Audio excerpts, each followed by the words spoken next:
Europe 1, 7h40. Samuel Etienne.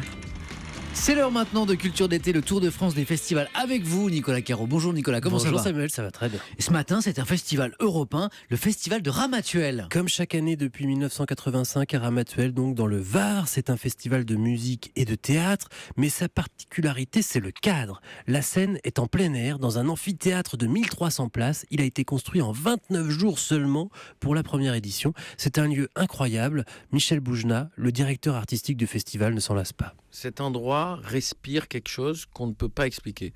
Je suis sûr que ça vous est déjà arrivé de rentrer dans une maison, de vous promener quelque part et de vous sentir bien.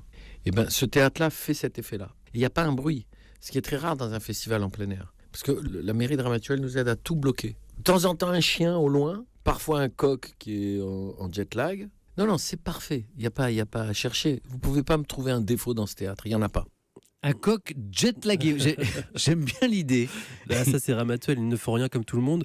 Comme pour les applaudissements, ils tapent dans leurs mains, certes, mais pas seulement. Ça, c'est une tradition. C'est quand le public est content, ils jettent les coussins sur scène, sur l'acteur. Les gens qui ne sont pas au courant, ils sont toujours très surpris. Et les gens qui vivent ça pour la première fois, ils s'en souviennent toute leur vie, parce que c'est un moment, quand on est sur scène et qu'on voit tous les coussins voler, c'est très très beau. Ouais, sympa la tradition, faut pas que les coussins soient trop durs quand même. Ah bah vous croyez pas si bien dire, Michel Boujna m'a confié qu'ils avaient dû les changer parce qu'un artiste en était pris un dans l'œil et c'était fait un peu mal, mais maintenant tout va bien. Bon. Qu'est-ce qu'on y voit cette année à Alors il y en a Ramatuelle ? pour tout le monde. Hier soir c'était Thomas Dutronc, il y a de l'humour aussi avec Stéphane Guillon ou François-Xavier de Maison, une comédie musicale même, Irma la Douce avec notamment Laurent Deutsch, une grosse machine adaptée pour un soir à Ramatuelle, Barbara Hendricks aussi, la cantatrice américaine quand même, c'est pour demain soir, il y a tout jeudi. C'est ça qui fait le charme de ce festival, c'est de montrer que le spectacle vivant est fait de choses très différentes. J'aimerais que les gens qui vont voir Michel Bouquet aillent voir Stéphane Guillon. C'est pas forcément le même public, d'accord ? Eh ben, moi j'aimerais que ce soit le même public. J'aimerais que les gens qui vont voir Barbara Hendricks aillent voir François-Xavier de Maison. S'il y en a un qui va voir Stéphane Guillon et Barbara Hendricks, alors moi j'ai gagné. Alors moi j'y vais. Oui, il faudra rentrer tôt par contre. Il y a des pièces de théâtre aussi.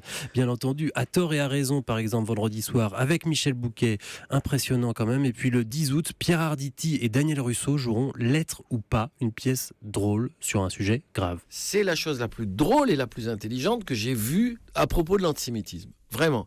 C'est magnifiquement écrit, c'est magnifiquement joué, c'est drôle. C'est drôle. Et ça, quand vous êtes drôle, vous pouvez tout vous permettre.